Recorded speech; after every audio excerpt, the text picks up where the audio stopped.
When I graduated from universities, and before for 3 years I tried to fill in the universities. So I applied jobs for 30 times, got rejected. I went for a police, they said, no, you're not good. I went to even the KFC. When KFC came to China, come to my city, 24 people went for the job. 23 people accepted. I was the only one guy. And we went for police. 5 people, 4 of them accepted. I was the only guy that I received it. So to me, being turned down, rejected. Oh, by the way, I told you that I applied for Harvard for 10 times, rejected. I know I'll be rejected. I just don't want to say that. Yeah, sorry now. 10 times you wrote them and said, I'd like to come to Harvard. Yeah. And then I told myself, someday I should go teach there, maybe.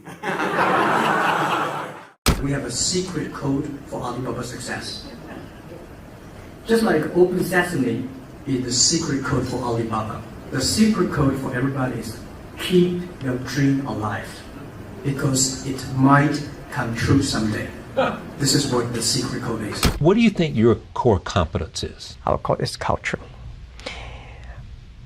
It's not the technology. I think technology is a tool. The core competence of our companies, we have 20,000. We grow from 18 people to now 20,000 young people. And we focus a lot on the value and the mission and making sure the culture, everybody work for helping others instead of just making money. People don't like it. So many people I talked to at that time for Alipay, they say, this is the stupidest idea you have ever got. But I say, I don't wear the stupid or clever, as long as people use it.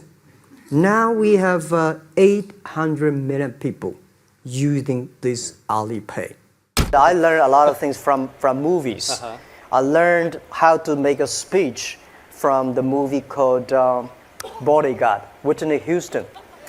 When she sings the songs, I look at her, wow, that's the way that you make a speech, because I never know how to make speech, because I'm not an actor.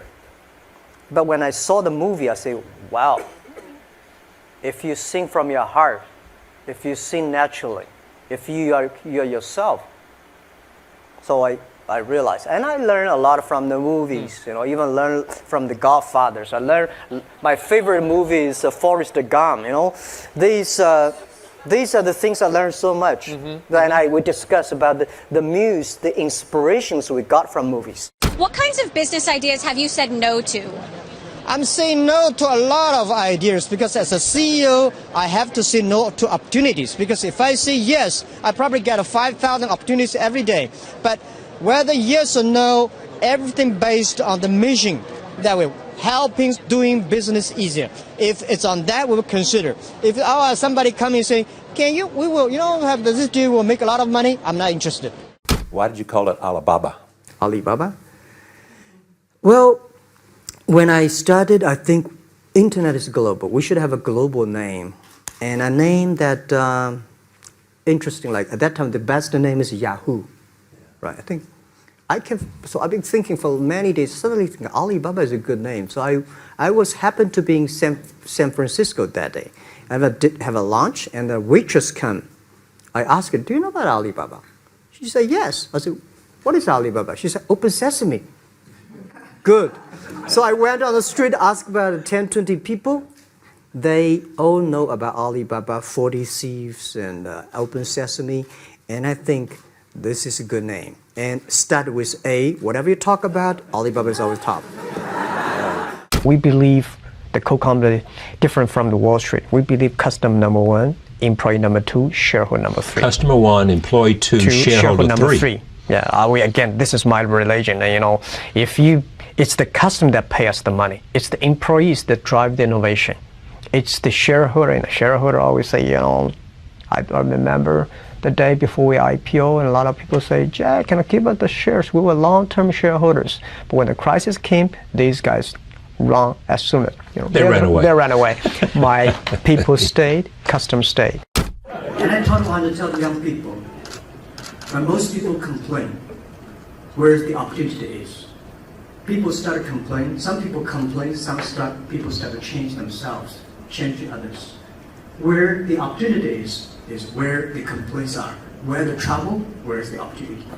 And I always believe that. 而今天，我想把大家请过来，跟大家共同探讨以后至少5年、10年我们要做的事情。那么阿里巴巴我们将做成怎么样？我想，从黄页的时候我就提过，黄页所要瞄准的对象不是国内战略，而是国际战略。我们所有的竞争对手不在于中国，而在于美国的硅谷。如果说第一，我们把阿里巴巴定位，就把它作为国际战略。我们不要把它定为是国内战略。第二个呢，我想就是我们要学会硅谷人的一种拼劲。如果说我们是早上8点钟下班，8点钟上班，5点钟下班，这个不是搞高科技啊，这个绝对不是我们阿里巴巴能成功。如果说我们有这种精神，反正我上班了，8点钟上班，5点钟下班了 ，OK， 赶紧去其他地方。人家美国人强就强他的硬件，强就强他的系统建设，这方面确实比你早。但是玩信息玩软的，中国人的脑袋绝不比人家差。我们在座的所有的人的脑袋绝不比任何人差。这就是我们敢跟美国人斗的东西，我们绝对敢斗。如果我们是好的 team、好的团队，我们自己知道我们想做什么，我们想干些什么的时候，我相信我们是可以以一挡五，以一挡十。